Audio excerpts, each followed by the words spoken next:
While the city of Troy mainly saw heavy rain, wind, and some downed tree limbs during Hurricane Michael, other nearby areas were not as lucky. That's why Troy University's Student Government Association is working to gather donations for those affected by the storm. A lot of students wanted to go and wanted to be able to give things, and so we thought it would be good for SGA to be kind of the central point for donations to both give them and for groups leaving to come get them and take them down. The SGA is collecting non-perishable food items such as canned food, baby food, granola bars, and water, as well as items such as toiletries, feminine products, and first aid supplies. We would just really love to see our number go up. We're trying to fill the 18-wheeler that athletics is providing for us to send items down, so we don't have that much items yet, so we would love to see that number grow. Although most Troy University students were safe during the storm, many students, families, and friends are now without homes, food and water, and other basic necessities. I just hope that it shows them that someone cares, that they're not alone, and that even though it feels like they have nothing, there are people that are willing to give them things. A full list of acceptable donation items was sent to all Troy University email accounts, and the list can be found on Troy Today's blog.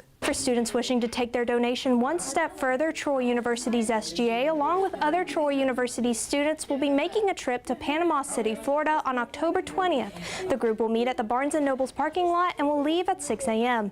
Sarah Weeks, Troy, TrojanVision News.